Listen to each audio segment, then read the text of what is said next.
is going to solve this Leetcode 136 easy problem. I've solved it before, but I thought I'd make a video about it.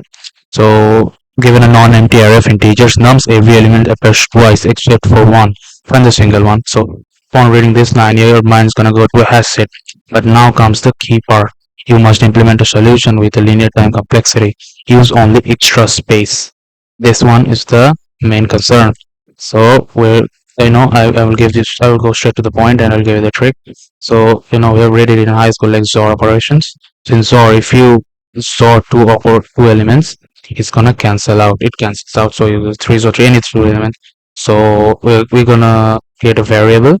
So you can set it to 0, and we're gonna run it through loop. So if 1, so 0 XOR 2, there are two elements. You can just see it visually. The two elements, so it's just cancelled out. So remaining one is 1.